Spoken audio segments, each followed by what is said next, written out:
3,000. Big. 3-1 target, north boom stack, 36,000, 13,000. Bang. 40 scope, short skate, hot, right.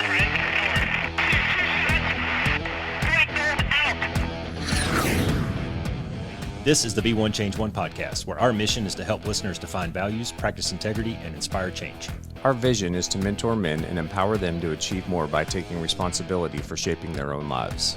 He's Cass, an evolving man who has been shaped by adversity and continues to grow through his imperfections. And he's Roscoe, an imperfect work in progress that tries to suck less every day. Between us, we have over 40 years of Air Force fighter pilot experience with countless hours as trainers, instructors, and mentors.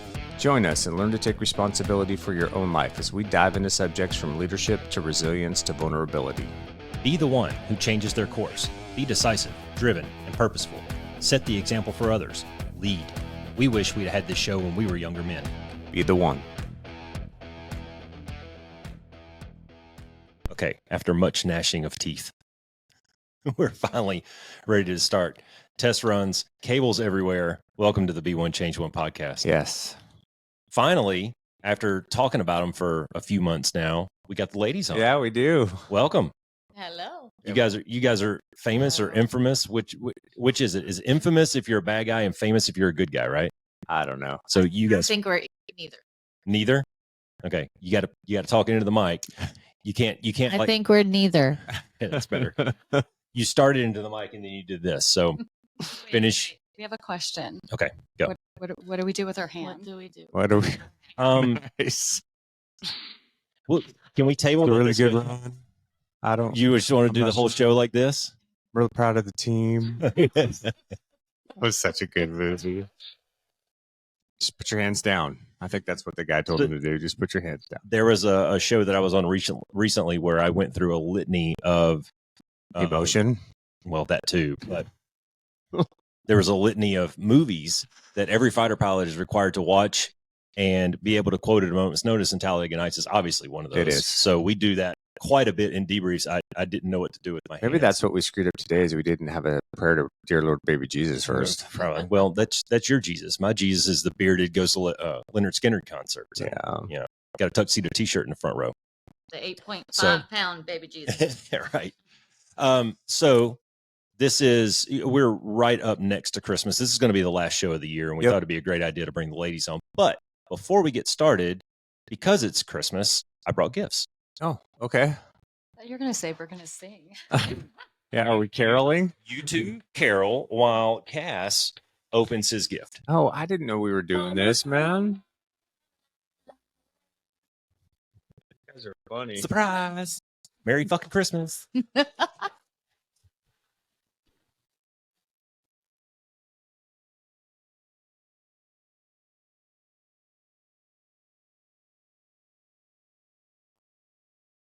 That's awesome. Is that cool? Yeah, that's super cool.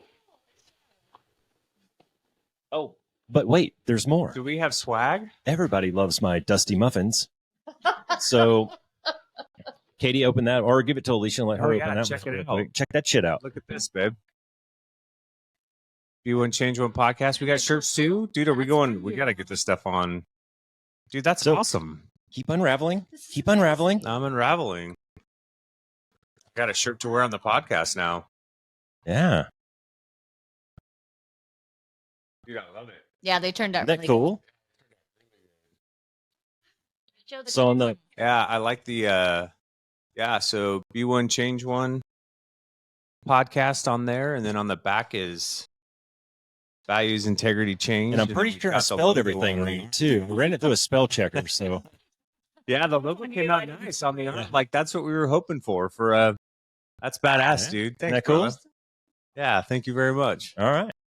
So we're gonna hit pause real quick, and Cass is gonna go do the Superman thing in the phone booth and come back out wearing his fucking shirt, and then we're gonna fill these tumblers up with something juicy, and then we'll be right back. Okay. All right, that wasn't uncomfortable silence or anything. So, shirts, mugs. Yeah, it's I mean, awesome, man. we're practically fucking Kelly and Ryan now. I know, I right? mean- Wait, who's Kelly? Who's Ryan? It's no longer Kelly and Ryan. It's Kelly and Mark. Oh, that's right. Am I It's your husband. really supposed to know this? I mean, I like Google I'm Pop. surprised you knew Kelly and Ryan. she left me in the truck for 10 minutes by myself, so I had to Google something real quick, and it came Yeah. up with Kelly and You Ryan. guys I are would like have Travis done- and Jason. Yeah, thanks. Whatever. I don't know what that means. New Heights podcast. The New Heights podcast? Oh yeah, What is Travis that? and Jason Kelsey? They do their podcast. That's Okay. what she's talking about. So I saw this this picture of the Eagles, and they had taken it from like behind the running back, and it had Kelsey, he's the center, right? Yeah, And then Jalen Hurts is the yeah. quarterback. and Kelly Hurts, and then Kelsey Hurts Swift. the running back was Swift. Yeah, so it had Kelly Hurts Swift, and I don't know. Kelsey Hurts Swift. Yeah. Kelsey Hurts Swift. I got Well, Kelly on the mind. I That's guess. right. I'm an idiot. I thought because your name is Jason that she forgot your first name. That was my immediate thought. So I don't. She may not know his Yeah. first name. that's because she doesn't. Never mind. We got to I'm not going to go there. Friday. Listen to a first Friday podcast. Okay. Well, At least one. we hardly know each other's Okay. first. I hardly knew my first name for 20 years. It's fun when you get to live that alter ego and you kind of forget about that for a little bit. Yeah, But then one day, you're just I'm Jason. definitely Jason now. Yeah, No, just but there's Jason. truth Yeah. to that because when we started dating, you were like, "It's really weird you're calling me Jason." Yeah, Yeah. Nobody calls you Jason. yeah. I was Paul to her for so many years, and all of a sudden I was Roscoe. But now she knows if she really wants to get my attention, she just yells Roscoe across the Walmart, and I'm, Well, that's after I've said your name 10 times, Paul, Paul, Paul, and then I'll yell Roscoe, and you immediately turn around. sorry. Okay, so we got this really cool dynamic here. Katie has a voice that carries, like she can cut through a fucking rock concert. Aleishia has a very soft voice, so when Katie leans into the mic, it's ear piercing, and when Aleishia leans into the mic, it's like, huh? So That's right. We'll do okay. I can be louder. there you go. Yell into it. All right. So this was my idea, and this is going to go however it's going to go for the next however long it goes. So listeners, buckle up. But I wanted to go back through all of our episodes up to this point. We've got 21 that are out there. Disregard. We've got 22 that are out there. We just hit 2,000 views. Yeah, So that's pretty cool. that's pretty cool. So yeah, I mean, some good things are happening over at the Be One Change One podcast. But I wanted to see if we could get maybe a different point of view from the ladies on some of the behind the scenes things that have happened, like when we initially started this thing and started having the conversations. And some of the episodes there has been specific incidents that have sparked those, and Yeah. and they know some of the behind the scenes things. Sure. That I think could bring up some cool conversations. Sure. So way back in, what was it, May, late April or May or so? Yeah, it was May, I think, is when I first reached out to you. It was the kids' awards banquet. Yeah, Yeah. so it was May. Yeah. Where we were texting each other and Yeah. making fun of all the kids walking by and stuff. And Yep. and then all of a sudden Cass texts me and says, let's do a podcast. And I'm like, hell yeah, I'm in. So what was, from y'all's point of view, there had to have been some discussion. I know that Katie and I had some discussion. There had to have been some discussion between you two about what is this going to look like? What are you guys going to talk about? What's going on? Are you, Yeah, there I was. don't remember her all the way, but there was. Yeah, there It was. A was. good thing. It was a positive thing because this is hard. take it over.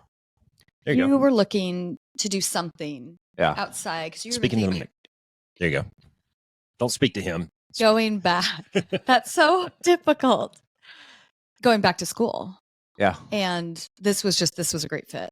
Yeah, I almost went back and got a master's. I was looking at doing some other stuff on the side. Just, you know what it was for me, man, was my job now is not very intellectually tasking. Yeah. And one thing that I always appreciated about being in the fighter squadrons was every day was a challenge. You know, every day there was something to, and obviously as you got older, there was routine to it as well. And, some of the sorties weren't challenging necessarily from a personal skills perspective, No, but there's a problem to solve, though. yeah, but when you're an IP building what kind of a scenario do you want to build for the student that you're instructing to get the desired learning objectives across to him? Yeah. Or if he's struggling on something, how do you want to build a scenario so that it challenges that and Yeah. he can finally find a way to overcome whatever it is that he's struggling with, decision making, whatever it is, right?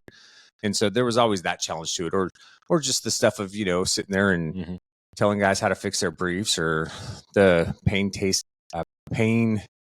painful task of Words are hard. yeah, they are painful task of the debrief sometimes, and Yeah. making sure that they're getting the right nuggets out, but also kind of sitting there patiently on your hands, letting them try to figure out the process for Yeah. themselves, and so there was always challenge, which was good, and then not to mention just the other stuff that we Yeah. did day to day that was, outside of the scope of flying, that was challenging at times, leading people and trying to motivate people and firing people and things like that. So, so I needed something that was a little intellectually stimulating, and this has been a great outlet for me because, I do a lot of research on the topics that we're doing, and it gives me an ability to exercise that part of me and my brain, which I needed because it was atrophying. That's cool. So awesome. Katie, from your point of view, I know you and I have been talking about doing some things for a little bit, and then this opportunity popped up. So you and I had some closed door discussions or sitting around our living room. So share with us some of those things that came out. And what did you think it was a good idea, bad idea? What? I knew right away that you were in because you had already talked about maybe doing a podcast on your own or with somebody else. And, you had written that one book, No New Lessons, and we're in the middle of getting Work Hard, Don't Suck started. And we were about to be empty nesters. And so the same kind of thing, trying to get this message out here to the younger generation. Yeah. And then as soon as you come into the living room and said, "Hey, Cass just sent me this text and, wants to do a podcast." And I was like, well, there you go. Yeah. So I knew it would be a good fit. Something that Katie and I share a lot between each other is we talk about the energy that you put out into the universe and the energy that you receive. And I felt like for a long time, we've been putting a lot of positive energy out, or at least trying to, because I got so tired of going to social medias and seeing nothing but negativity and gym pictures. All right. I wanted to see some positive shit. So I thought that maybe I would start that. So anybody that looks at any of my social media stuff, I hate doing that shit, but there's a reason behind it. It's because I want to flood everybody with positive things. And I try to put a lot of that stuff out. I try to be a little bit funny. Katie and I do we've started this little series about shit they don't tell you in marriage counseling, which has been a lot of fun. Which is wrong. It's supposed to be premarital counseling. I they don't tell you before you get married. 22 episodes. I've never once claimed to be an intellect. I've never once claimed to be smart. I've never once claimed to be an intellect. So even though you are, I think the listeners can appreciate my misuse of the words. Yes, but that's been fun because it's all our real life. It is. Yeah. It's crazy. Dogs getting into the trash. That stupid video got 2,000 hits on Instagram. Me sitting there talking about how I screwed up not taking out the trash. So whatever. Anyways, we're trying to put positive things out into the universe. And so I thought that was, you can call it God, energy, serendipity, excuse me, fate, whatever. But I believe that people are brought into your life for a reason and opportunity, which we'll get to. Yeah. We've talked about some of the other connections that we've made and that the fact that we've done the things that we did in our careers and the lives that we've led, that may not have been our purpose. That may have been a piece to a bigger puzzle. And I know that I've been having a lot of fun with the podcast, just telling stories and sharing life experience. Yeah, well, I have too. And I think, it's just transitions. And we talk about this in the podcast too, right? Like everything comes to an end eventually. Whether you're an athlete or a fighter pilot or whatever, like it's whatever you're in is going to run its course. Yeah. Yeah. And so I think what we did for 20 years, 25 years definitely gave us some skills and some tools and some ability to talk about the things that we talk about on the podcast. I don't think if my 25-year-old self probably would not be saying the same things that he wouldn't have had that experience. I am now because he didn't have that experience. Yeah. So I agree with that completely. I mean, look at the library of stories that you collected, personally, professionally. It's pretty cool. So anyways, that was episode 0 where we just basically talked about how did we even get to this point, a little bit of our backgrounds growing up, how two very different people ended up sitting across the table from each other. And I mean, it's all really comes down to just taking advantage of opportunities. Yeah. It was pretty cool. So the next episode was, I think this was my idea based on a podcast that I'd watched back in the summertime where a couple of guys just sat across the table asking each other questions. And so the 5 questions. The 5 questions one. Yeah, that was the next episode that we did. Episode 1. So who are we is episode 0. And then episode 1 was 5 questions. And we didn't tell each other the questions we were going to ask. And Cass came out swinging like big, heavy, deep questions. And what I learned out of the 5 questions episode was that Cass really likes tacos. So I do. we had the question was, if you could eat one food for the rest of your life, what would it be? And that's such a weird answer. Why? Oh, elaborate, please. Such a weird answer. One food for the rest of your life is tacos. For sure. Not like mine would be probably potatoes, because you can eat it all kinds of different ways, and it's carby and it fills you up, and I can survive. So do tacos. I could survive off of fish tacos. So, okay. So here it's true. You learn something new every day. I did not know this about you. Yeah. Well, So if you this is listen to like the Be One Change One podcast, you would. I know I didn't get to episode 1, but you'll be happy to know I did listen to a bunch of them. She did. I know. I told Roscoe. I go, so She listened backwards. I did. Oh. I started at 19 and went backwards and then got half of 20. When you say you didn't get to episode 1, there's only 1 up to this point. So it seems like a colossal failure. she didn't start at the beginning. Well, but I told her too, in her defense, I told her, the first 3 was really just you and I trying to build rapport with the audience. And she knows both of us pretty well at this point, And so, we really started to I feel like we really started to get to the nitty gritty of it in episode 4, which was the values episode. Was that also the Or one where you self-inspection, went really down the sci-fi book Yes. tangent, Yeah. where you went like 20 minutes talking about Probably. this book? Yeah. Totally nerded out on guys wearing Ember's War. uniforms and Great series. Yeah, it was awesome. It was awesome. Yeah. I'm Now- a dork. Well, I'm sorry. But you know what? I mean, Guess what, guys? Fighter pilots are also dorks. what It's a real one of the cool things that, and you were just saying it, was these early episodes that we were doing. I mean, there is a little bit of a skill to this, and Yeah, we knew were trying nothing. to figure it out. We knew nothing about sound. We knew nothing about equipment. The fact that we just set all this shit up here in about 15 minutes, that would have taken us a whole day Yeah. back then. And then there's the back and forth and Yeah. picking up on the nonverbals and stuff. So there was a little bit of a strategy There's to the definitely early a episodes. learning curve at the beginning. Yeah. So for sure. yeah. And if you go back and, the episode 0, Who Are We, is still one of our top. It's still one of our top episodes, unfortunately. And I say that kind of tongue in cheek because I think when new people come to the Be One Change One podcast, they instinctively or just naturally Start go at 0. they go to the first episode in the series. And I mean, if you listen to that one and then you go to our last one, I think it's 2 very different things because we've had 22 opportunities to sit here and just get a little bit better at it. So still not there, but go ahead. I noticed a sound quality between episode 8 and episode 7. When I first started listening to 7, I didn't get through 7, but you guys are right.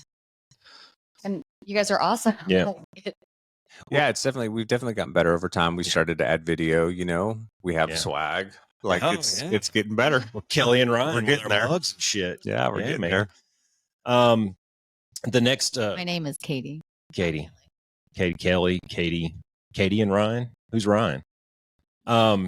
So the next episode 2, was How to Win Hard. And I think we had some questions from some youngsters that we just kind of compiled them and talked about some winning strategies if you're a young person. And you guys know that we kind of tailor this towards the male side of it, but we talk about strategies on just how to win at life. And that episode was just kind of nitpicking a couple of those things.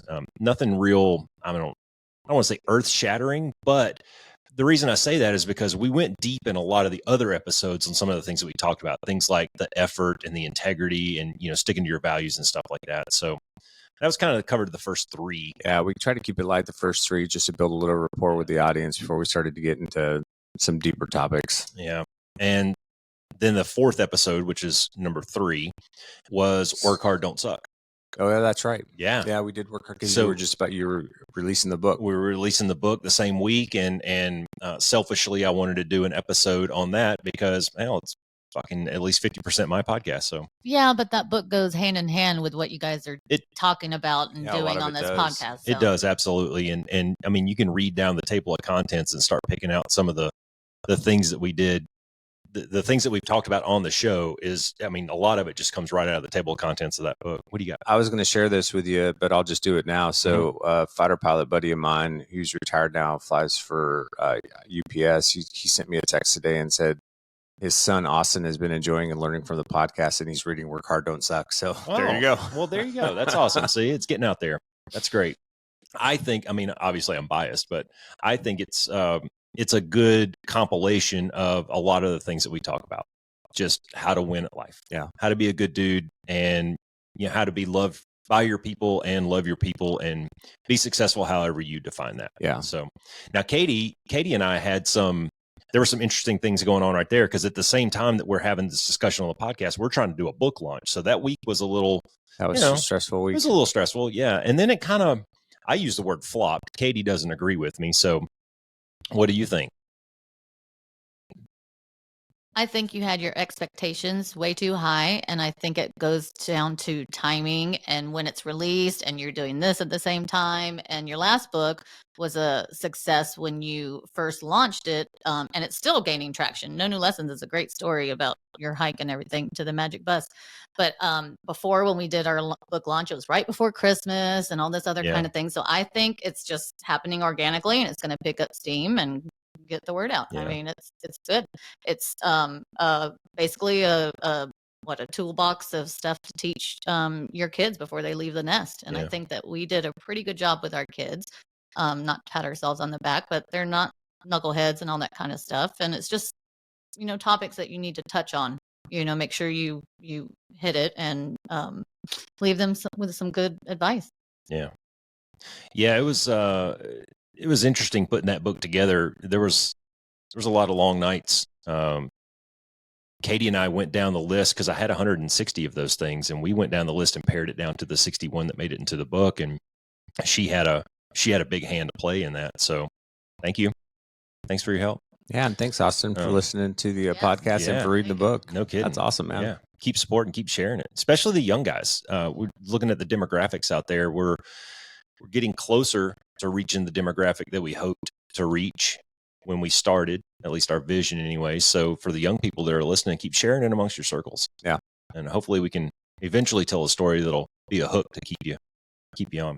So then we got into some deeper stuff. Yeah. Episode 4 was self-inspection. You want to take that one? Yeah. Well, if you've listened to any of the episodes of the podcast, almost everything we talk about eventually comes back to self-inspection and then values, defining your personal values. And those are kind of the two first steps, I think, that you have to get your nugget around in order to start working towards and doing some of the other things that we talk about. Yeah. You can't, it's hard to have integrity if you don't know what your value system is, but if you can't be introspective, it's hard to define your values, right? It's hard to be resilient and come throughout the other side of it, some hard adversity in life better if you don't have the ability to be self-inspective and to go, hey, what did I screw up in this process, and what's the parts that I'm accountable to, and what do I need to change and fix so that this doesn't happen again?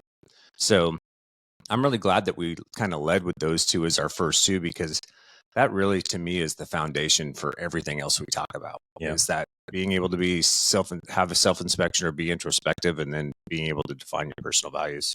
Yeah, we see a lot of these things being circular. I mean, the discussions, they all kind of keep coming back to the same. Just say it. Big old knot. It's a big old knot. He loves it when I say that. Also, story time with Roscoe. But I think if you had to draw this on a circle, that's kind of this continuum of, how do we get there from here? And there's the integrity, and there's the values, and there's the self-inspection. And it's kind of this loop. I think that self-inspection piece has got to be at the top of it. Yeah. Because that's where it all starts, right? That's where it all starts. And in that episode, we went into the honesty, the effort, the integrity, all that stuff. And we talked about the Stoics and the values and virtues and all that shit. But where I wanted the ladies to jump in on this is, see if you can give me an example. I know you can. Give me an example of times when maybe we didn't display some of these things. I can think of one that happened about an hour ago, where I was about to eject out of my freaking truck just due to the events that have happened today. Right. And she's over in the passenger seat just telling me, woosah, just calm down, Well, I was saying that because, we call ourselves the Griswolds, because that shit's going to happen to us when it's not supposed to happen, when we're on a time crunch or something like that. And you were so spun up, and I'm just like, dude, chill, just laugh. Yeah. I mean, there's nothing you can do about it. Thankfully, I've got her to talk me off the ledge for the most part. Do you have anything funny? Does Cass ever just go into orbit about nothing, like me? Yes, Oh, whatever you want. throw You it don't- out don't- there. You have to look at me. I was gonna say, am I talking? Yeah, you're good. You really don't. I'm pretty even kill. And I know when he's off, and he doesn't always speak to it right away. Yeah. That's kind of the Yeah, deal. well, she knows I'm a Takes a couple marinator. days. Sometimes it takes me a couple of days to figure out what's going on for me. So I can be in a bad mood and she'll recognize it, but she also knows, because we've talked about this, that sometimes I don't know what it is that's bugging me necessarily. Mhm. But I think I've gotten pretty good about when I figure it out. It may take a day or two sometimes, but when I figure it out, circling back and having that conversation with her. Yeah, I think I hold the bottle rocket status. in this Yeah, she does, relationship. definitely. Oh, do tell. She's a lot more fire and ice than I am. It's the Italian in her. All Oh, right. But I'm going to just do a quick reframe and just another way of looking at these things. These first few podcasts you guys have done is like foundations, right? Like Yeah. this solid foundation of like that. You guys call it self-inspection. I call it awareness, self-awareness. Yeah, same thing. But yeah, the values, all that. It's like you lay that solid foundation Mhm. and then, you just build on top of it. Yeah. Yeah. Yeah, I agree. At the end of the day, the things that we talk about is how to help you navigate the hurdles in your life, and you have to know yourself Yeah. before you can do that. I was just going to say that as you can't do anything or stay where you're at or make changes until you're aware of what's Yeah. good or bad that's happening and what, is maybe your fault or how you're reacting to something. Yeah. or, Well, you have to be you honest know. with yourself too if you're ever going to And have. people Yeah, honest you have with to be honest with yourself because guess what? Most of the time when shit goes sideways, you've got a part to play in it. Like you have Oh, some yeah. pieces to be accountable around it, Yeah. right? I mean, and that was a hard truth that we got reminded of every fucking Every day day. in the fighter Yeah. squadron. So, but you have to be, and that's the self-inspection piece of it, that awareness. And it's not just about being honest with yourself too, but it's also being aware of your feelings and what's going on for you. And, Yeah. when you start to get a grip on those things, then you can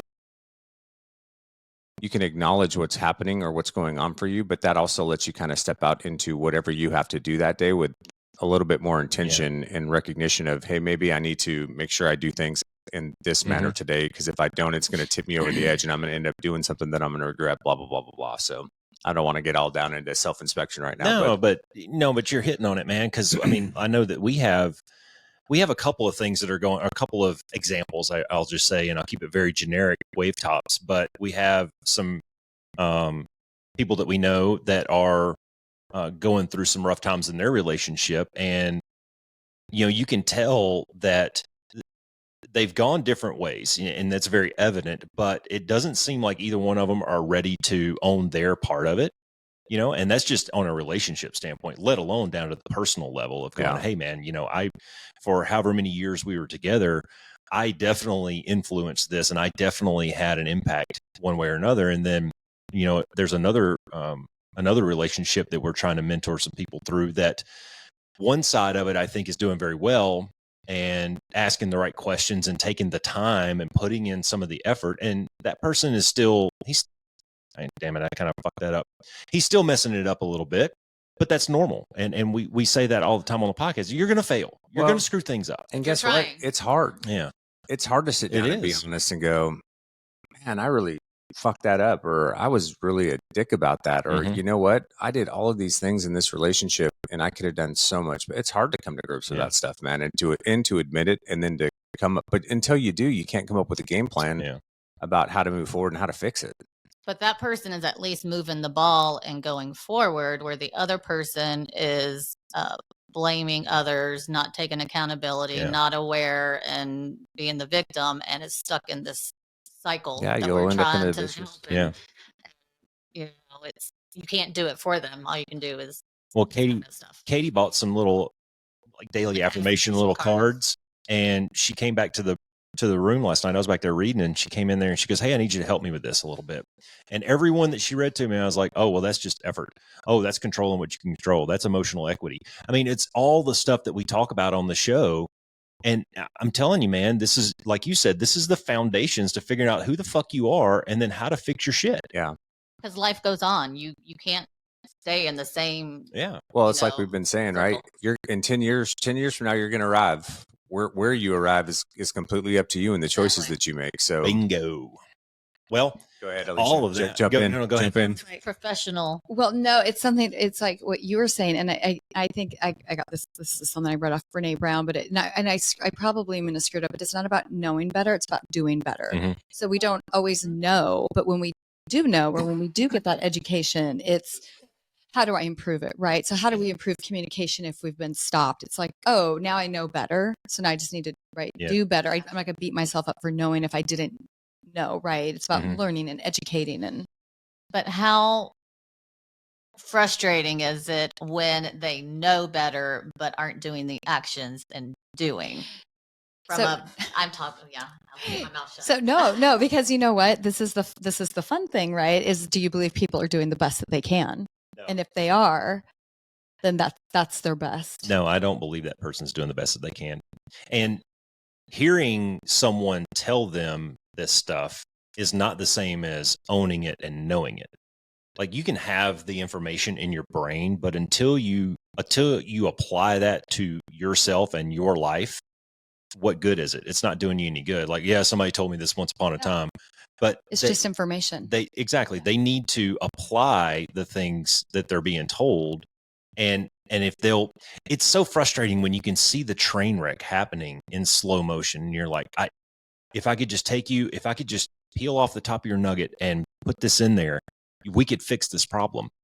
But this person is resistant to applying any of the things that they've been told. And it's all the stuff that we've been talking about on here. Own your stuff. Start with owning your part of it.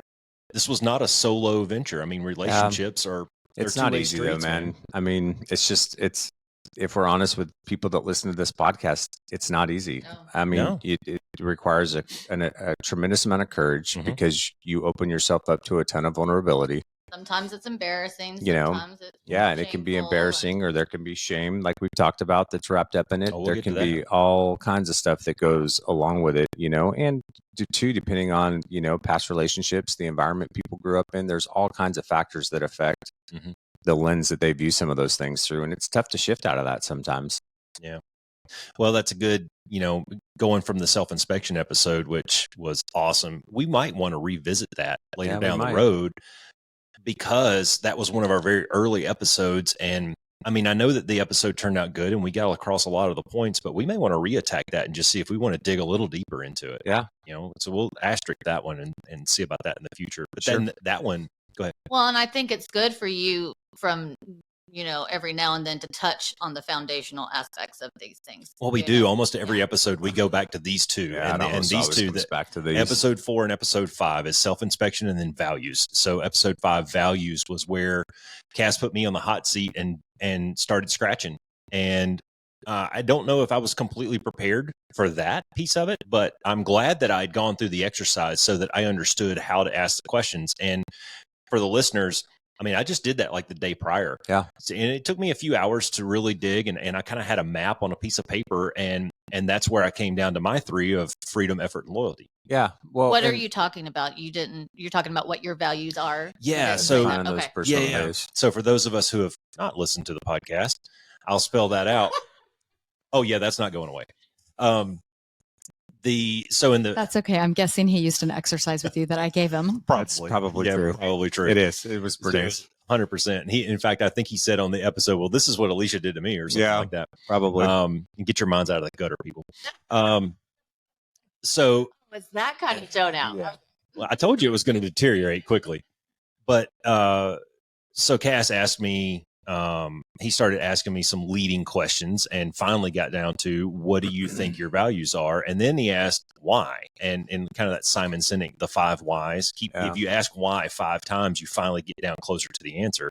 And that's where I came up with and actually laid out my values and why I held those. And then I turned the table back on the Cass. Well, I wasn't trying to put you in the hot seat. What I was trying to do was just ask questions because I've done that exercise with several men, and there's a little bit of a process that you have to go to really kind of refine it and Yeah. drill it down to the kind of big 2 or 3. And so I was using you to kind of get across to people that listen to the episode. I was a guinea Hey, pig. these, and I said that in Yeah. the podcast, you know, these are the kind of things that you need to ask yourself when you're going through this. But I think what's more important than any of that is, did you find it valuable? Yeah. That's all right. I've been a guinea pig and a test bunny before. Usually it involved doing something really dumb, like jumping off of something or drinking something that nobody else wanted to drink. But good exercise, and I highly recommend listeners that haven't gone back and listened to that, go back through that and listen to the way that Cass dug in, so to speak, and really scratched and got down below the surface of the why and try to get to the understanding of where those values come from. I mean, some of those, like you had mentioned, your integrity goes all the way back to your childhood, Mhm. and you have a visceral reaction when somebody challenges your integrity. Well, that means that that's a solid value to you. Well, and I remember, that's funny because I remember you doing to me what he did to you when we were walking, talking about, well, what are your values? And I immediately was like, I don't know. Well, family. And then you started asking questions. And then it turns out with these questions that it's really loyalty, not family. And it was a good exercise. Yeah, it is. But I'm the same with you. Integrity is my number one thing. And it stems from a younger part of me, something happened and I have a visceral, physical reaction to it. Yeah, I think it's important to know too, one, it's a valuable exercise. And 2, I think the important part of doing that is it takes, because I think intrinsically to a certain extent, we all kind of have an idea of what those values are for us or operate in a belief that we do. But when you actually walk through and break it down and take the time to do what we did on the podcast and individually, it brings it to the forefront of your mind, right? And that's where, with it in the forefront of your mind now, that's where you can really lean into it when you're facing questions in life, adversity or how to react, or, that's where you get, when it's at the front of your mind, that's where you can really begin to align your actions and, your words and all of those things, which and is why that you may be reacting a certain way or why you're this. And that's the practice integrity piece of the podcast that we talk about, right? You can't really practice integrity and walk in integrity if you don't understand your own personal values. You kind of have to do that work first, which goes back to what Aleishia was saying. That's why it's so foundational. Well, there is an episode coming out on integrity. It'll be out sometime after the first of the year, but we'll deep dive into that and how do you actually practice integrity and really kind of get down in the nitty gritty of it. But the point of the values exercise and walking through that, and then the self-inspection piece. And I love that we put those 2 episodes side by side each other, because what you really want to get to, at least in my opinion, is you want to get to a point in your life where when you perform an action or before you perform an action, you ask yourself, does this align with my values? And then that guides you to a yes or no decision. Kind of. So, and I use the example of walking past the trash on the floor. I'm walking through the hallway at work and there's a couple pieces of popcorn on the floor. Do you stop and pick it up? Yes or no? You stopped at the red light out in the middle of the desert that never changes. What do? Those kinds of questions. Yeah, they're kind of theoretical and you can kind of pontificate on them a little bit, but really in your day-to-day lives, you're driving down the 303 and somebody cuts you off in traffic. What do? Does this align with my values? Yes or no, kind of thing. So, and that's where, today I had to talk to myself a little bit. Katie was talking to me, but I had to have some conversations inside my own brain because I was not being a very good dude. I told her we were walking through Walmart and I said, I am about to erupt. Like I was just before grabbing the Salvation Army guy and beating him with his little kettle pot. But everybody's cutting us off in aisles and it's Christmas time. Yeah. What'd you expect? Ladies walking down the freaking parking. Well, and I just want between parking, looking at her phone. She has no idea what's going on around her. We make mistakes. Sweet. I just want to say too, because you talked about you really liked the fact that we put those 2 back to back. Yeah. And one thing that I've appreciated about this process with you is that everything that we've done to this point, for the most part, has been very intentional. Yeah. And so I want the listeners to know, we're not just up here willy-nilly trying to come up with things to talk about. Like, we've been very intentional about what we've talked about, kind of the order that we've talked about things in, and how we've done things. Yeah. Instead of just getting on and shooting from the hip and we don't really have a topic and let's just see where the conversation goes kind of thing. No, there's lengthy conversations So- and filled up whiteboards on Yeah. what order do we put these in? What do we want to talk about? We've been talking about doing emotional intelligence for a long Yeah. time, and we just haven't gotten there yet. Well, that's because I'm still doing research. Yeah, but maybe it's not time It's not yet. easy. Maybe we got some other things that we want to throw out there. It's a big bear. So we did self-inspection, and then we did values, and then we wanted to throw a fun one out there. Yeah, and this is a great idea, Roscoe. And This is so your we idea. took Top Gun Maverick, and we broke. This one's my favorite. And so we broke down Top Gun Maverick, and specifically we broke down 4 of the characters in there: Hangman, Rooster, Bob, and Maverick. of course Maverick himself, and tried to figure out where their values lie.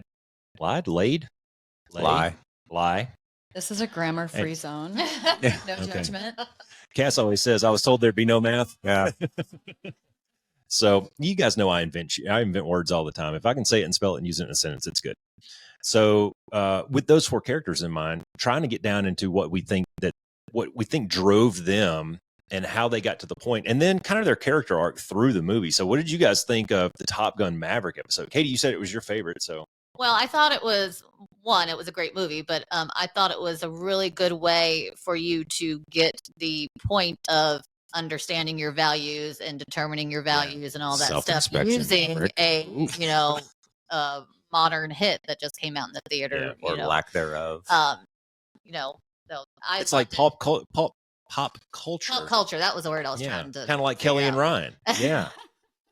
And then, of course, I like to hear, I was a fighter pilot brat, military brat too. So I've grown up in this Mhm. my whole life, but I like to hear your cool guy stories and how you broke it down. Like this is true, but that would have never Yeah. happened. And that kind of stuff I thought was really fun. I laughed a lot in that one.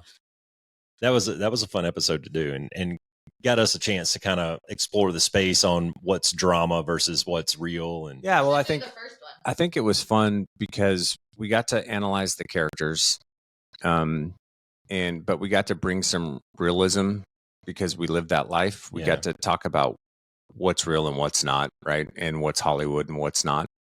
But the other part that I particularly appreciated about that episode too was that was kind of the first chance that we got to kind of counter the cultural narrative that is very predominant for men about what it is to be a man. yeah, And we there you talked go. about that, right? Because Maverick is the hero, and that's the guy that we're all supposed to grow up and emulate. Yeah. Because he's a badass fighter pilot, but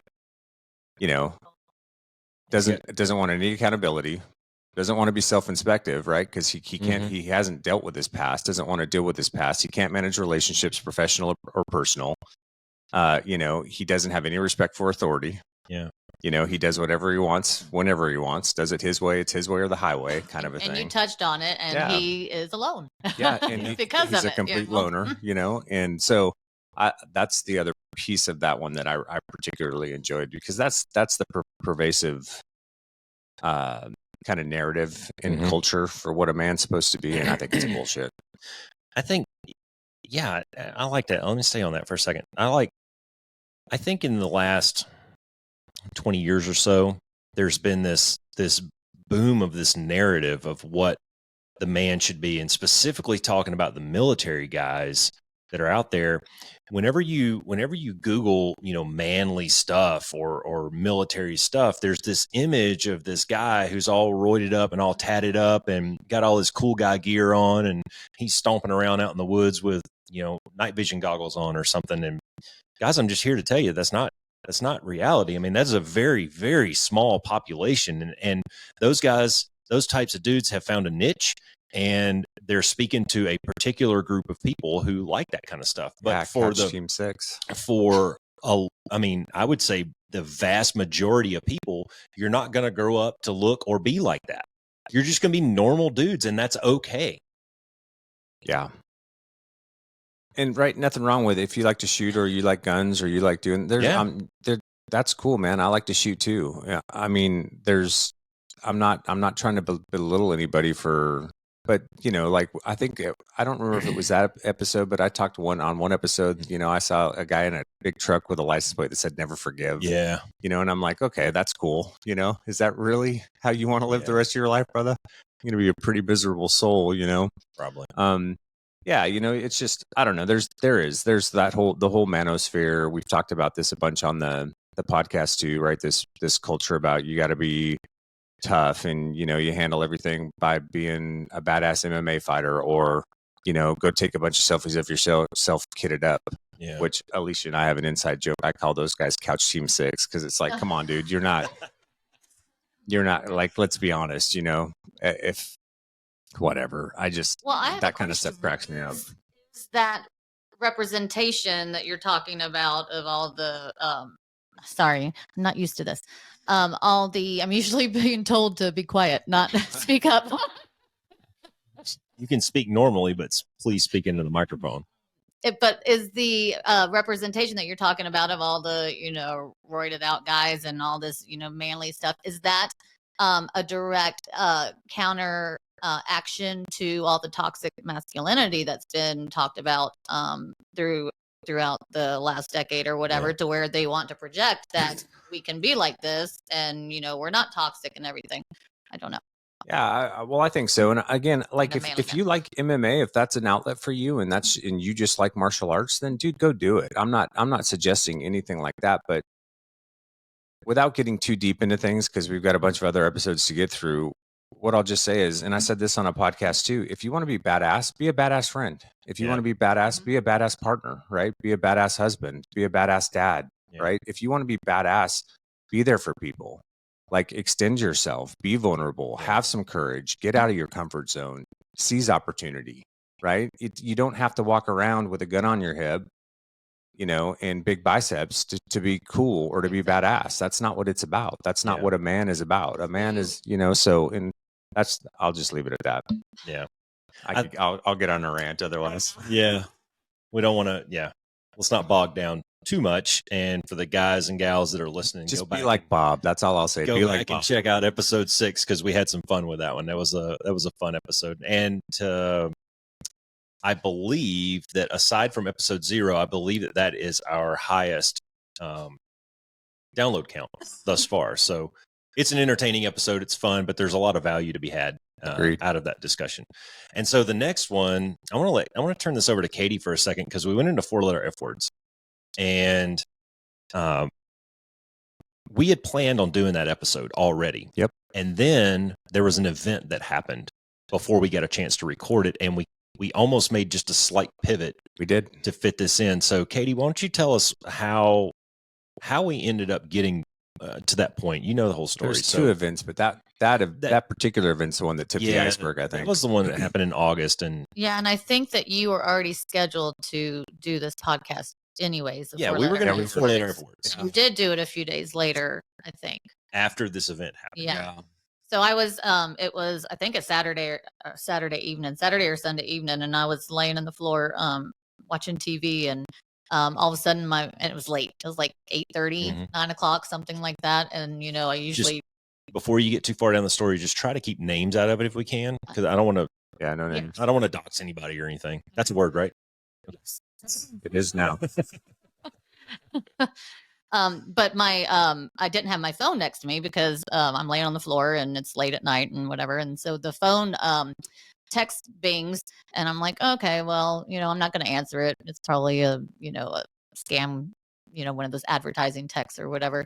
And then my messenger goes off, and then another one goes off, and I'm like, okay, well, this is weird, being late at night and, you know, one right after the other. So I get up, and that's when I had from a fellow fighter pilot spouse and from my good friend who texted me. It was all within like 30 seconds coming through that our good friend had taken his life. And it was, I mean, I had to read it like 3 times before it like hit me what was happening. And then I start boohooing immediately, and then go out. Paul, I think you were on the computer. I think you had your headphones on and everything. And I don't even know what you thought when I came through the room, but I was in pure like shock. Yeah. You know, that's first time, you know, I'm very blessed. First time in 47 years that anything like that has happened to me. Yeah. You know? She came back I was back in my man cave on my computer doing some stuff, and she came back there and she's bawling, crying. And, I take my headphones off. I'm like, what the hell's going on? And she said, this person just took his own life. And I was like, I mean, disbelief. It's what, I don't even know if it was even shock. I just sat there staring at her. Yeah. Like, I couldn't, my face couldn't come up with the right expression to emote correctly on that. I don't even know how better to say that, because it wasn't shock. It was just like, huh? Yep. Well, like, this isn't real. Yeah. You know? Like you're punking me or something. Yeah. And then I think you called me the night before we actually recorded the next day and said, hey, man, I think you told me about what was going on. Yeah. And then we had just had another friend who Mhm. I think just 2 months prior had done the same thing. Yeah. It was within a month or two. And you're like, what do you think about talking about suicide up front? Yeah. On the 4-letter F words. And I was like, yeah, man, let's do it. Yeah. So that's how we did that. Yeah, it's an uncomfortable topic. And, it is. And, just saying the word kind of makes you get the chills a little bit. But it's a message that I think needs to be thrown out there. It's And real, and it needs to be talked about. We got some stuff coming up after the first of the year, listeners, that we're going to highlight at least once or twice. We've got some guests that are going to come on and hopefully talk a little bit more in depth, because they have nonprofits that are running that deal with that, and they probably know a lot more of the numbers and the information that we can get around it. But that was a heavy episode. Yeah, that was. It was a heavy episode, and I think we did it justice, and we still did 4-letter F words, and we tied it all together neatly, I think.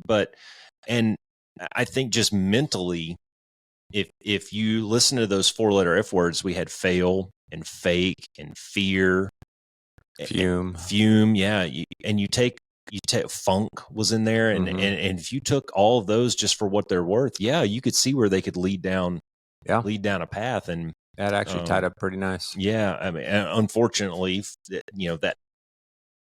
that incident had to happen for us to get to that point. But I mean, if there's any bright lining or silver lining out of that, then we were able to at least highlight some of the information and get some of it out there. Yeah.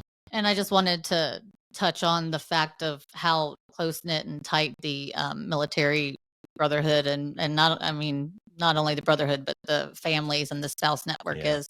I hadn't talked to these people in a long time, and sad that a funeral had to bring some we hadn't seen in 10, 15 years or something like that. It was like we saw them yesterday, but as soon as it happened, everybody was on board, all the spouses getting the word out, seeing what the family needs, what do we need, all that kind of stuff. And it's military has to become your family, because you're away from your literal family and you have to depend on each other, and it just bonds you forever. Yeah, it activates pretty quick when it happens. Well, there was while all that was going on, one of the bros, and I too, I even commented, I think, on a podcast of how I was impressed at how quickly the brotherhood stood up. And within 24 hours, I'd probably gotten 10 or 12 phone calls. But beyond that, Katie and I went to the funeral, and kind of a reunion with a lot of people we hadn't seen in a long time. But there is still a Facebook message with 50 or 60 people on it, spouses and active guys or retired guys that we all knew each other, and we still go in there and talk. So there was good that came out of it. It reconnected a lot of us, and I think that's probably a natural evolution in life, where you're on your path and you're going from stepping stone to stepping stone, and then you lose touch with a couple of guys over here. And that event, not only were we able to highlight it on the podcast, but for us, it brought a lot of us back together. And I just got an email or a text message from a dude the other day. It was like, hey man, cold out of the blue. Hey man, how's it going? Haven't talked to you in a while, and we exchanged some funny shit. And I think we need a little more of that. Yeah. A little more reach back, a little more keeping people in the loop kind of thing. We're hardwired for connection. You can't get her too energized. Yeah. She'll go into her mode and start throwing that IQ around. That's okay. All right. We did a first name Friday. That was the first one that we did. That was episode 8. And I don't even remember the questions that we asked on that one. Yeah, it doesn't matter. I think First Name Friday is fun, because it encourages folks to send us questions and gives us an opportunity to answer them on the air. So just as a reminder for anybody listening, if you got questions you want answered, send them to us. We'll put them on a podcast. I can't remember. Did you explain why you called it First Name Friday? Yeah, we did in Okay. the episode. So we had First Yeah. Name Friday, and the fighter squadrons First were Friday. First Friday, where we would We had a lot of mandatory fun. yeah yeah, you have a lot of mandatory fun. Well, you don't know anybody's first name in a fighter squadron because we all go by our call signs. So it was really a way for the snacko to earn money. But Yeah. on Fridays, everybody wears their call sign name tag on their flight suit. Yeah. So you can't see their name, but you have to call everybody by their first name, or you're the snacko It's $1. more challenging than It you is think. very difficult, especially when and there's this is new the thing guys. from the spouses too, because if I'm introduced to you, like first time Paul called you Jason, I was like, who's Jason? I don't know, because I was introduced to you as Cass. So however I'm introduced to you is how how you I remember. call you, and That's I right. remember you. So it goes for the spouses Yeah, too. it's funny. So let's stay on this for just a second. Katie, keep the mic for a minute here, because there's two very different points of view here. Aleishia married into this a little bit later down the road. Katie's dad was a Hornet Wizzo in the Marines, And my grandpa. and her grandpa was a fighter pilot in the Marines. Dad did it in the Marines for 26-ish years, something like that. And then we ended up doing the same darn thing, she and I. So she has her entire life has been wrapped up into this culture, and like you said, the mandatory fun and the shenanigans and the pomp and circumstance at times and things like that. So the two different points of views that we have sitting here from the spouse's point of view, what's it like? Like, you married into it, you know, obviously your dad, and then you married me as a mechanic, and then ended up crossing over doing the same darn thing. So how's that journey been for 40, however many years? Well, I always tease that I inadvertently married my dad, but when I married you, you were an enlisted airman. And then my dad kept bugging you for years and years about, you need to be an officer, you need to be an officer. And then you become an officer and you're doing the exact same job backseat as my dad. So it's kind of Hashtag humble pie. Yeah. Yeah. But I don't know any different. It's my life. So, you know, my dad was always gone on deployments and cross countries. And, you know, I just, you know, I don't know any different. What did you think? So she probably Getting has a much different experience. I don't even know what to tell you, because when we got married, he was in Monterey at school. That was a shit ton of fun. Yeah, I was at Naval Postgraduate School. That was a lot of fun. So you were embedded for the Is that where first. you guys met? No, we met in 6th grade. Yeah, we met each other since 6th grade. Yeah, at school. We went to school together. But your first two assignments that I was with you, you were embedded with a lot of different branches. Yeah. Yeah. And then it was Hawaii for 2 years. Yeah, and so he wasn't. Yeah, you weren't flying. It was. Yeah, I was at school, and then I was on PACOM staff for 2 years.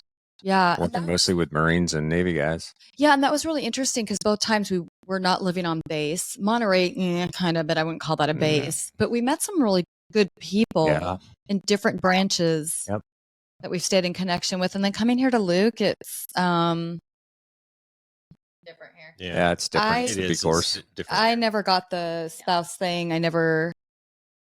I just never got involved in it. We were never operational.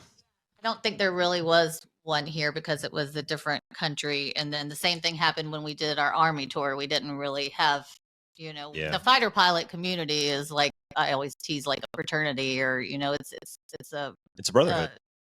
You know, you're all friends. You're all, you know, do stuff together every weekend. And then when you go out of it, it's not quite the same. Yeah, Luke's always been that way, though, because guys, the ops tempo for so long was so high that guys get here and I actually get to be home every night. I'm not on the road. And so there always at Luke, there was a pull away from the squadron to a certain extent because guys could finally be home. Kind of decompress. Yeah, so there wasn't that. Yeah, it's always been that way. Use your 3-year assignment here at Luke for what it's.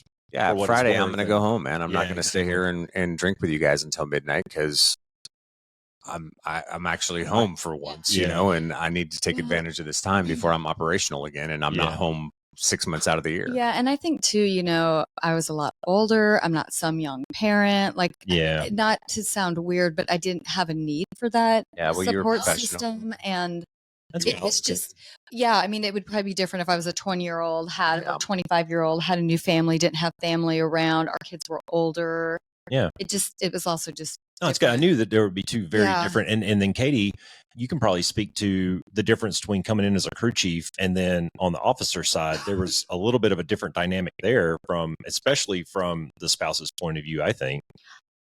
On the enlisted side, I don't think we really did a whole lot. Yeah, we had with like the spouses, 4 close friends and just I became friends with the spouses of the people that you were friends with that we could hang out with. But then we transitioned over to the officer side, and then like I said, mandatory fun.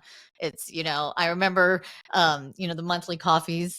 They said coffees, but I would bring my sippy cup full of Jack and Diet Coke or whatever it was, and I was like, I don't want to go here. And I was like, well, you gotta go meet the commander's wife. You gotta go meet these people. And, but I was also a little bit older too, because we were prior enlisted. So, but I did make a note to Paul. I don't know if this touches base, but, I got to that point being, grown up military, moving every 3 years. When we moved here in 2016, the longest I've ever lived anywhere in my entire life was 5 years, and that was 8th grade through graduation. Wow. And so now we've been here 7 years, but 2 different houses. So I'm still kind of whatever. But I remember getting to the point where we were close to knowing we were going to be done, like right before this. And I remember telling you that I'm tired of courting friends. I'm tired of dating friends and making new friends. It takes a lot of emotional equity. You don't know anybody, and you start all over again. And, I'm going to add on to that. So we talked about him staying in possibly.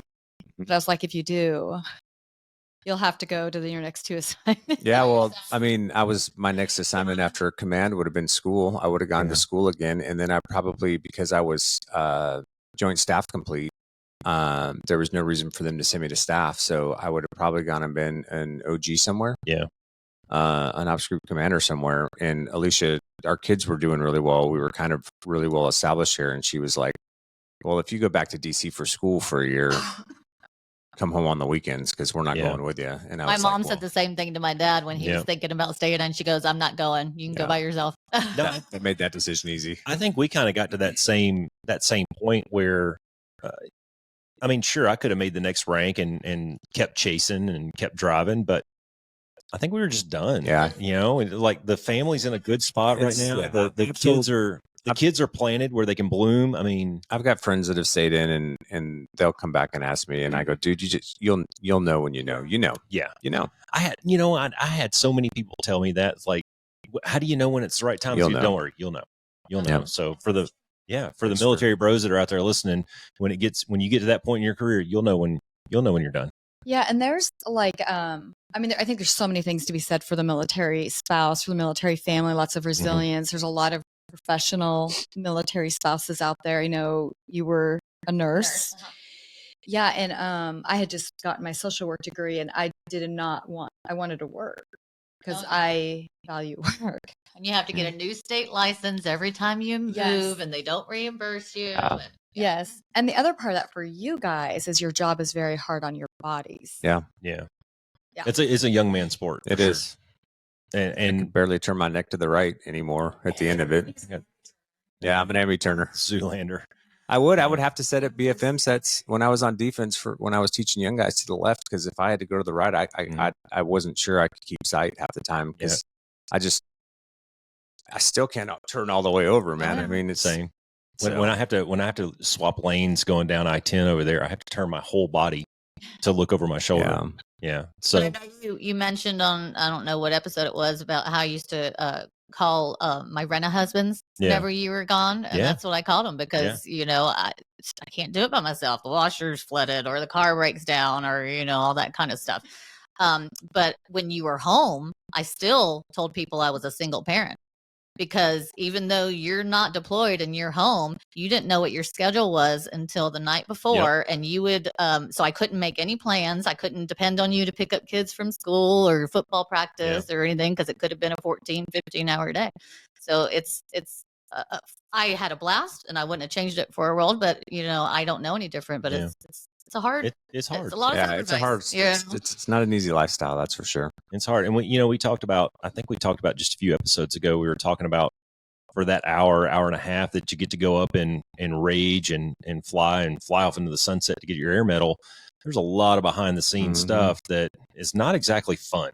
Nope. You know, missing soccer games and missing championship ball games and all different kinds of stuff. Do you remember when Tyler, our oldest, said that you'd missed what 9 birthdays in a row? and Yeah. we had no idea. Yeah. But, It's just, and that's the way the cookie crumbles sometimes. And luckily, I think that this is just an opinion, but I think that military kids are some of the most resilient people on the planet because they've learned to value the things that need to be valued. And we celebrate birthdays whenever we get a chance to.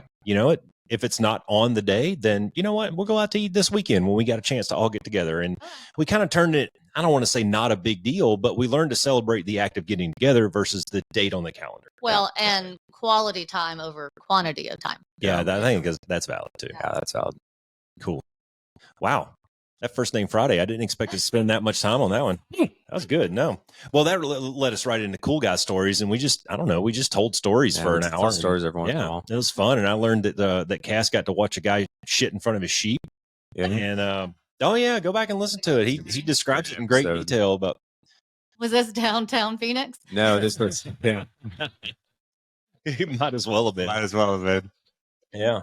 It was about that hot. So Cass made a guy kill bugs for 2 weeks, and then he watched a guy take a shit in front of his sheep. So learning new stuff about Cass every day. Well, and the point for the listeners is we try to throw those in just to lighten the mood every once in a while because we do cover some heavier topics now and then. So yeah, I think the fun ones, I think they break them up, and it gives you and I a little bit of an outlet too. Yeah. Because it's our show. We talk about whatever the fuck we want to. Sure. So episode 10 was a fun one. That was things that require no talent. We had a list of 10 things that really anybody can do. And it's like showing up on time and giving effort and positive energy and all that kind of stuff. And I thought that turned out to be a really good, fun episode. Okay, so I listened to that one. Thank you. Thank you. The part looks a little different, right, baby? Yeah, I was going to say, we talk a lot about love the support structure. The way you support me works for me, baby. So, and I think you were talking about just recognize how you're influencing people around you, like smile, like even if you're having a bad day. I was telling Jason / Cass, like there's science behind that, right? That your brain has do tell. I'm going to, yes, because I loved it. I got all excited. She did. No, that this is actually a skill if you're feeling anxious, depressed, having a bad day, right? Mm-hmm. Smile, or it's actually called a half smile. You don't even have to do a full smile for about 5-10 minutes. Your brain chemistry has to match up with the affect on your face, and you'll notice your mood will shift. So I was like, that is such great advice stuff. Yeah. I didn't know that there was science behind it, but I knew I do this. I've told the story on the podcast, I think, is driving down the freeway and I'm just like in one of those really pissy moods. And I say out loud to myself, dude, smile, just smile, and make myself smile for 10 to 30 seconds or so. And you just feel better. So that's good. And I wonder if that's why, when weird stuff, shitty stuff happens to us that you can't control, we laugh, because what are you going to do about it? And instead of getting angry and, get all spun up and everything, just laugh it off. And well, I think there's a lot of layers to that too. When, adverse events happen in your life, you can choose to get spun up about it and not solve the problem, or you can laugh about it and not solve the problem. That became our motto. I mean, at some point you just have to either make fun of it, joke about it, laugh about it. Yep. The landlords we had in Hawaii, we had a whole thing on it because it was just, what do you do? Yeah, we did. We had a whole funny thing on it because there's just stuff that's outside of your control, and no use getting upset over it. That's a learned skill, I think, over time, though, it is. Isn't it? It is. I mean, when you're younger, I think you would just want to start bashing things and throwing stuff. But as we get older, maybe we get a little more stoic and a little more patient. Yeah, and it's not about being mean, right? Because you don't want to put that juju out, but it is. It's just like, we're going to crack a joke about this and just laugh about it, because what else is there to do? Yeah. Well, I remember the part in the episode that you're talking about where we were talking about energy, and not like like a battery stores energy, like coming in with a whole bunch of like rah-rah, like the Tasmanian devil or anything every day. But I'm talking about putting positive vibes out, coming in with a smile on your face and high-fiving people as you walk through the hallway. And just being a pleasant person to be around, and goes back to what we were talking about before. I think when you put positive energy out into the universe, you get that reciprocated back to you. Yeah, and there's a saying out there too that I'm going to screw this one up too, but it's out of anything you can be, just be kind, right? Yeah, It's it's good. free. It doesn't take much. Just smile. Like people, you don't know what people are going through. And I was just gonna say, Yeah. you don't know what people are going through. I remember, most people don't put their worst days on Facebook, but I remember a few years ago, I put, I have chronic pain and some medical issues and fibromyalgia, but I put like this is what today is, whatever. Yeah. And one of my friends that I worked with for years and years and years said, Katie, I had no idea that you deal with this stuff because you always have a smile on your face and you're always laughing. And I'm like, well, why do I want to bring everybody else down when there's nothing I can do about it? So that was a nice compliment. But Yeah. No, that turned out to be a good episode. Yeah. Everything that we just talked about over there takes zero talent. Yep. Resiliency. That was a fun one. You led off with Man in the Arena on that one. And that My turned out, favorite. yeah, that turned out to be a really good episode about how do you break through these hurdles in life and actually come out better on the other side. Yeah, well, the bottom line is welcome to life. You're going to face adversity and it's going to suck and you're going to get kicked in the junk a bunch, and if you haven't yet, it's coming. Yeah. Just wait. Just wait. There will be the time. So not everything's going to break your way. Not everything's going to go the way you planned. And, you're going to face some really difficult hardships and tragedies in life. And you have choices to make in those moments. Yeah. And those choices determine the outcome. And, like we talked about before, some people make poor choices. They isolate, they turn to things for self-soothing, whether that's alcohol or drugs or whatever the case may be. And the next thing you know, they've got an addiction and it gets out of control and that turns into a whole other thing. Some people think adversity is just, or resiliency is just getting through on the other side, but that's not it, man. If there's change involved in it. And again, it goes back to self-inspection. When you're going through those things, you got to figure out what you're accountable for and what you need to fix for yourself and take the lessons learned from it and then apply them and push through and come out better on the other side. That's what resiliency is really about. Yeah, that's great. I was excited about this episode because I think you mentioned Viktor Frankl's Man's Search for Meaning in this one. Yeah. Yeah. I was so excited. I was so excited. I wanted to text you both, but I didn't. It's such a good book. Yeah, I it is a good heard book. So heard good. somebody on a show or a YouTube or something the other day say Viktor Frankl. Is it Frankl or Frankel? I don't know. I don't know. And Tomato, it probably tomato. is something in like He's Austrian, Yiddish right? or yeah, No. maybe. That one. Well, if he was Jewish, Yeah. I don't know. I don't remember don't if he was Austrian or I don't remember. Frankel. Anyways, Man's Yeah. Search for Meaning is really good. I actually suggest that to Katie because she likes to read about the Holocaust and all that stuff and the tragedy that was. And he gives a really like an insider's point of view to it. Yeah. It was really cool. And how he got through it all. Yeah. And that quote that you threw out there where the stimulus and the response and in the gap or in the middle, there's a gap where you get to choose. I've seen that actually floating around social media a lot lately. And I meant to screenshot it the other day and send it over to you. So again, I mean, here we are leading the charge. We had that out there before anybody else did. Yeah. That's good. Well, the next step, go ahead. We'll get into some of that when we get into emotional intelligence too. Yeah. So the next episode was a lot of fun because that was the first time that we had anybody else sitting in the room besides us two. we had a guest. And I got to tell the Nikki Boner story, which was fucking hilarious. I've still got that text message screenshot. Oh my God, that was funny. He goes, "What? Which one? How many boner stories do you have, man?" But anyways, life with all boys. it was the, you want to tell that from your point of view? Because I told it from mine, but I think that's a no. Jesus. I don't think she wants to relive it, Roscoe. Like gestures and Let's table that for another discussion. But anyways, that was the shame episode that we had Aleishia in. So, Yeah. one thing that we failed to do at the beginning of this episode was introduce our wives. But on that episode, I thought that you did a pretty we good sure intro did. of her, talking about her qualifications and why she should be in here talking about the shame and the shame resiliency and all that. And that actually ended up being a pretty cool episode because I went into it completely ignorant. I purposely didn't do any research leading up to that so that I was able to ask some what I thought were authentic, dumb questions. I didn't think they were dumb. There's no such thing as a dumb question. Just dumb people. No, it turned out to be a really good episode because I have obviously never done this before, and we had sat down and talked about like what this would look like, and I think it ended up being really, really good. And I love the questions you asked and things it brought up. And Yeah. yeah. I've gotten good feedback around that episode from Yeah, several that's people awesome. that have listened to it. I don't remember all the questions, but I don't remember when I was listening to it, any of them being dumb. I think that it was, they were authentic, and that's probably what the majority of people around this subject, are ignorant about.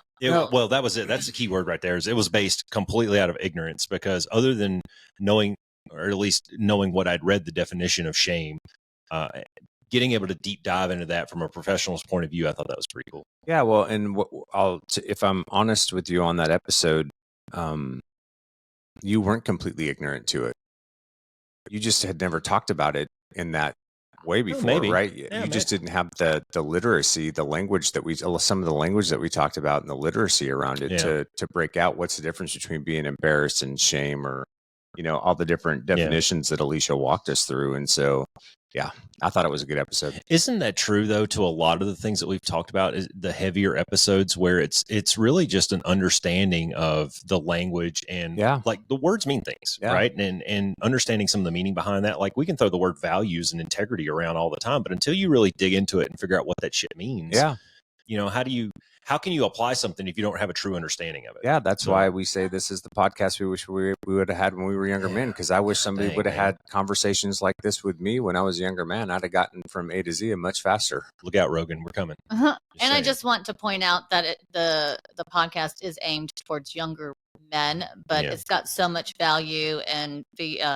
feedback and advice for women and people of all ages. I mean, we have people who are in their 60s that are listening to it and get stuff from it. So it's No, 100%, because we've talked about this, because there are men out there that mentor. They're either raising grandchildren, they're raising their own sons, nephews, their own sons. Yep, I think it's like across the board. And this is all stuff that women need to know too.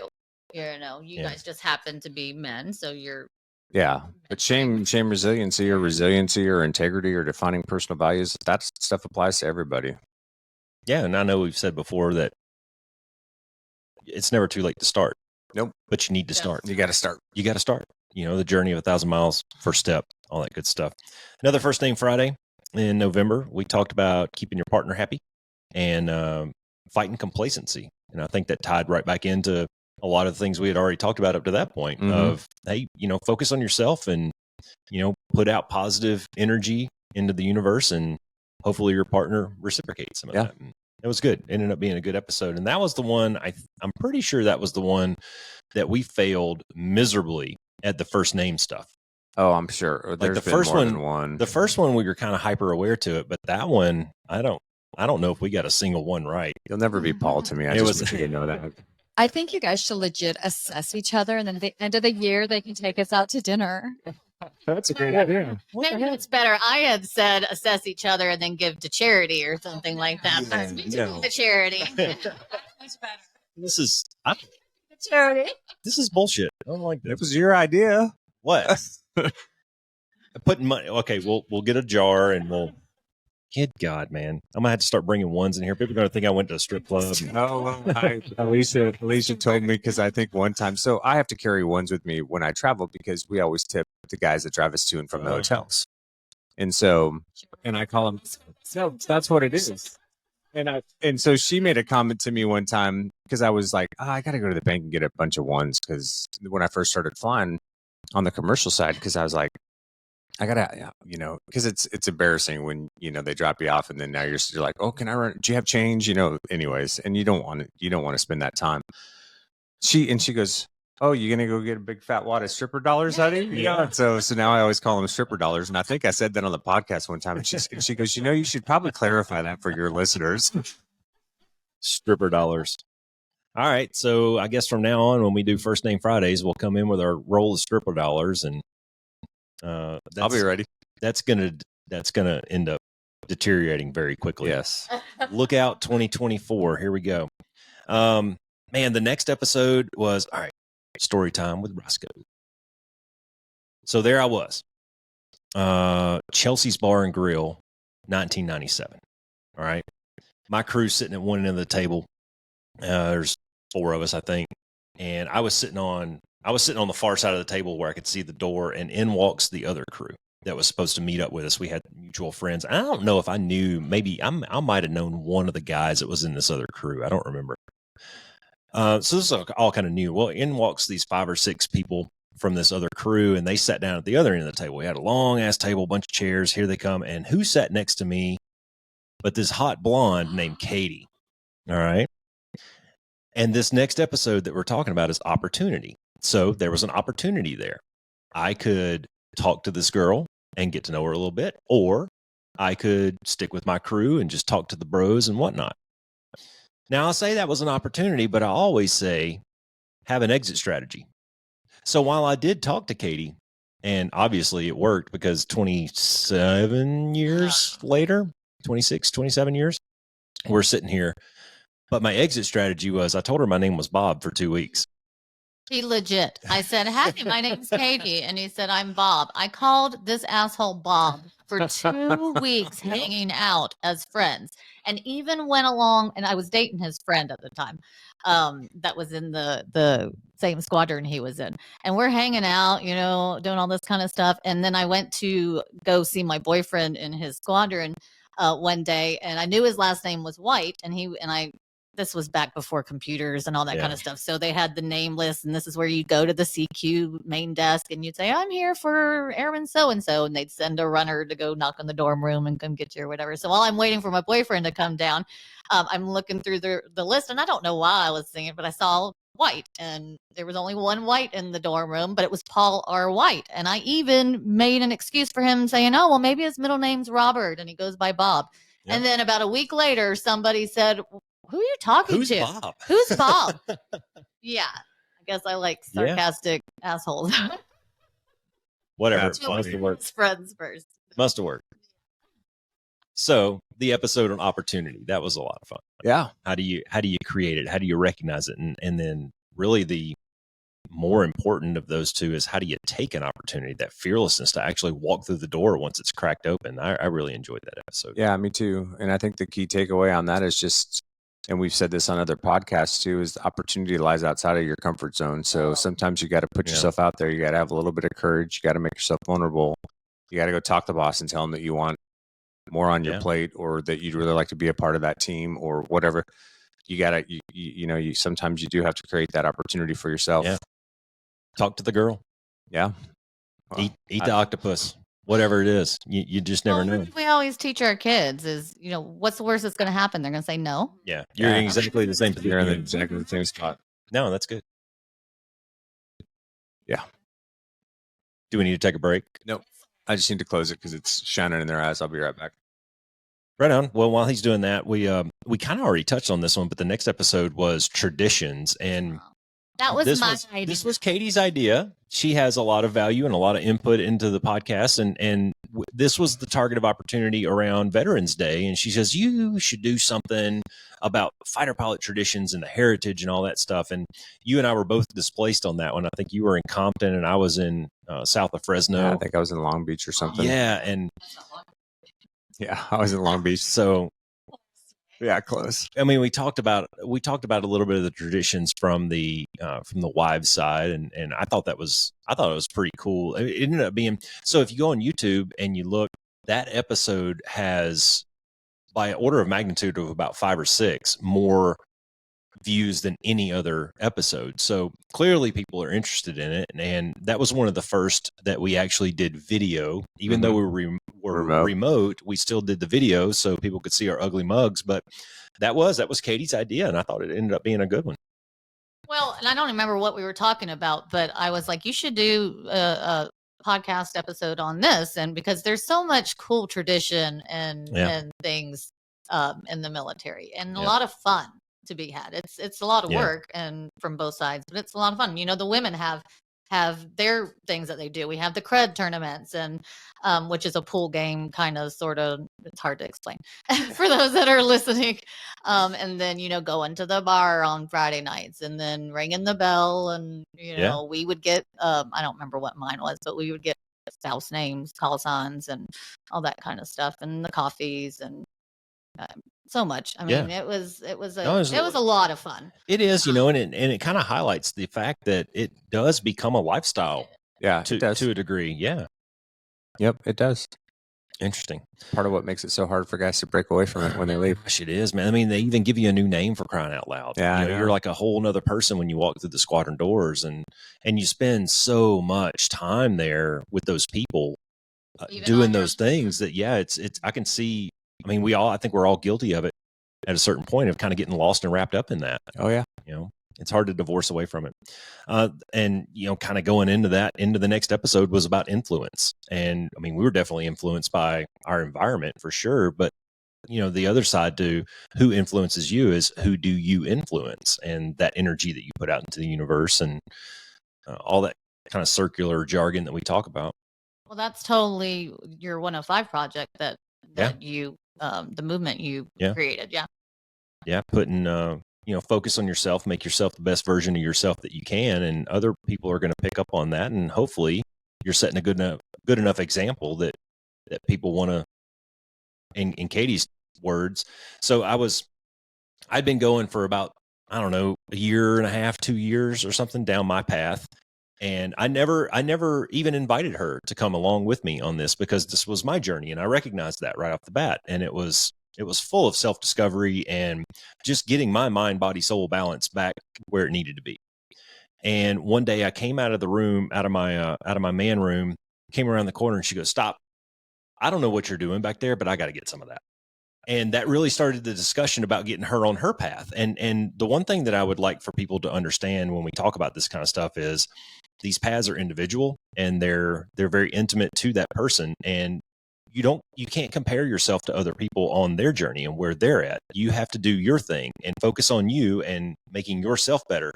And that other person, it may take them a while. It may take a couple of years, but eventually they're like, "Hey, wait a minute, you look better, you sound better, you're eating better, you're not doing some of the bad habits that you used to, and I can tell, and I need to get up there with you."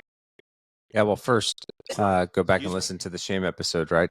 And correct me if I get this wrong, babe, but comparison leads to scarcity, and scarcity leads to shame, right? So we've talked a lot about don't play the comparison game with people, right? Focus on yourself, focus on the things you can control. It's not about what the person next to you is doing. It's about what's the task ahead of you today. And that was, I mean, we've talked about at different episodes prior to this, the inspire change piece, and just how as you move through these things, you're gonna inspire change in the people around you, like your story right there with Katie, because people are going to see a shift in you. People are going to see a change. They're going to start to ask questions. Well, he was feeling better. He was looking better. He was, the energy coming off of him was better, and it was almost contagious. Yeah. It was. But that's also how you inspire change, which is kind of the pillar of what we're talking about, right, man? Is make these changes for yourself. People are going to notice. And then, as you start to surround yourself with those 5 people, or you become one of those 5 people for somebody else, you're going to be able to influence folks that way. Yeah. And we looked at it from, we've had the discussion about role models on the show before, and how, you might have this role model that you like a lot of the things that this person does, but maybe you don't like everything. And it's okay to cherry pick from other people. Whatever gets you motivated to get on your journey and start taking those steps for yourself, I think is the important part. Absolutely. Yeah. And that led right into the next episode about fundamentals, where we talked about focusing on the basic shit in life, man. Get up early, make your bed, do the right things, choose detail, choose good. Yeah. I mean, and a lot of that comes right back to the things that require no talent. Yeah. It all ties together. Yeah. Do those things and do them well. And I think you'll be okay. Speaking of fundamentals, I told this story in the next episode, I believe, or maybe it was in the fundamentals episode, about the Cardinals red and white practice, and how I was really taken back by watching these guys who are pro football players do the same drills that I've got 8 years old to high schoolers doing. The fundamental basic building blocks. And that next episode that we went into was lessons from sports. Yeah. Oh yeah. And that ended up being really good. And that was Aleishia's idea. Awesome. See? Yeah. Value added. We contribute. Oh, so just as a sidebar, you both have a ton of influence on here, because a lot of the stuff a lot of the topics that we've come up with as we've talked through the podcast are things that, like, Aleishia and I will talk about, and we'll be talking about something. She's like, "Oh, you should talk about this on the podcast," and it goes on the list, and so I have a list now going. Yeah. We do that all the time. Yeah, it's hard not to because you guys talk about such good things, but you only have so much time. Yeah. And Yeah. so unless you're talking about something very specific, you don't always deep dive. Yeah. But that's okay because Yeah, there's definitely some things that we could go deeper into that we've talked about that we're kind of surface level on to start with. So, well, I think it'll be fun, as time and episodes go on, it'll be fun to circle back to a few of these and take that conversation for what it was, and then maybe pick a piece of it and deep dive into it. Like I really like the self-inspection, and that was great. And it's such a bedrock for everything that we talk about. But I think that there's even more that we could go into on that. So we'll put a little asterisk up there, and maybe 2024 will bring us to redoing some episodes, or at least reattacking some of them. We went into ditch diggers, talking about it's okay to work hard and support your family. Yeah. I mean, this fallacy that society is trying to teach you or tell you about, you need to go get this high priced education. Yeah, well, you need to get education at some point, but this idea that you have to have a bachelor's degree or a master's degree or a PhD to be successful in life is a fallacy. And if you're good, and like I said in the podcast, the bottom line is if we didn't have plumbers, electricians, wastewater management people, the folks that deal with garbage, if we didn't people that work construction, that pour concrete, that build our roads, that build bridges. If we didn't have all of these people that work on the trains, if we didn't have these people, this country would come to a grinding halt in about a week. So, I mean, electrical grids, people that run power lines, do stuff at APS or whatever the power company. I mean, they're valuable. They're valuable jobs. They require a great amount. A lot of them require a great amount of skill. And if that's something that you're interested in, go for it, man. You don't have to have a college degree to be successful in life. When the power goes out in the middle of the Alabama football game and you eject up out of your chair and start screaming obscenities, you're not calling the doctor. You're calling that electrician. Yep. That happened at the NAU game. Remember, it was NAU Caleb's football game. Yeah, and it was after 10 o'clock because it went into overtime, and they couldn't find the guy because he went home. It was seriously. The game goes on. We're in overtime, and they had only, I guess, paid for the lights until 10. And no shit, at 2200 at 10 o'clock, the whole. Have you ever been in an NAU? Yeah, it's dark up there too. Yeah. It just went. Everything went dark, and we're all like, what the heck? And then you see like a million cell phones and the little lights cut on. And it took them a good 5 or 6 minutes to get the lights back on. Like nobody knew what to do. But I wonder if that person that got the lights back on had a college degree. I don't know. But I really like that episode because, we've always told our kids that you define success. And I know you've talked about it on the show, but it doesn't mean how much money you make. It means paying your bills, and not having to mooch off of people, and being a contributing member of society. And that's right. So. Be independent, productive citizens. You need to take a break? I'm going to just take care of it all. Oh, okay. Yeah, you guys don't see what I see. I've been seeing the poodle like on his hind legs back and forth. Keep laughing. Cass, do you want me to hit pause and wait until? Oh, she's quick. We have a fifth person in the room. All right. Welcome to the podcast. This is bad. Yeah, it was funny. Yeah. He can walk on his hind legs. All right. Showing off. All right. Well, we're getting close. First thing Friday, December was social anxiety. That was kind of the big deal on that one. And I know I'm guilty of it. I just prefer to sit in the corner sometimes and people watch. I thought there were some really good points that came out of that one about how to deal with it and how to learn how to talk to people and maybe get over some of that stuff. Well, and a lot of it is self-awareness too. You're aware of, you're going to be in that position and make sure you have your earplugs and, all that kind of stuff. And I'm aware that you're like that. So I know that you're sitting in the corner. Like the other day at the Christmas party, there was a long time where I just put my earplugs in and sat down on the couch. And I sit down at the far end of the couch where this is after you guys left. It was noisy. It was really busy. There were a lot of people moving around, and I kind of had enough, and I needed to go put myself in timeout for a few minutes. I was still in the room. Yeah. But, and then the last episode that's come up there was the financial discipline, which was, unbeknownst to me, I guess people had been yearning for that one. So it was good timing to bring that one out. And I think that we could go even deeper on that one as well. We could go deep into budgeting and you could take any of those. Yeah, we could definitely go deeper into that one. Because that was pretty wave top. Yeah, that was pretty good. discussion. That was a good one. That was a fun one, and we're definitely gonna have to asterisk that one and come back to it. But, Yeah. So that was 22 episodes since we launched on October. September 1st. Was it think it was September, October? I think it was September. September. Yeah. I'm so proud of you guys. Just have to say that. And then Well- I know that he's probably told you. If not, he says several times he said this to me, that he's really glad that you guys rekindled your friendship. Yeah, me too. Yeah. Yeah, that's been good. That's been probably, to me, I mean, yes, it's fun to have the discussions. It's fun to research the topics. It's fun to come up with stories to tell and all that. But I think the reconnection here has probably been the best part, at least to me anyways. Yeah, it's And value added. yeah, it's fun, man. And you know, being able to call you whenever I want to, even though you don't like chit chat and all, but you know, it's been nice. It's been really fun, and I can't wait to see what the next 2024 Yeah. holds. Who knows? I know we got some stuff that's lining up, some interviews. We're going to have other people on the show, and Yep. hopefully get to come back and reattack some of these. And Yeah, it's gonna be a good time. it's going to be good. I'm looking forward to Yeah. it, man. Thanks for doing this with me. Yeah, it's And been thanks fun. to both of you for all your support, because I know, like, you know, we pull each other away on the weekends to record, or, you know, Yeah. there's been a financial investment in all Well, of now we got this these to really get- badass coffee mugs to use. Yeah, we do. on the show. So, Do we get paid for being and here? we appreciate all the stuff that you guys Do I need to go into the discussion when I'm just, you know what? I'm not going to go into that.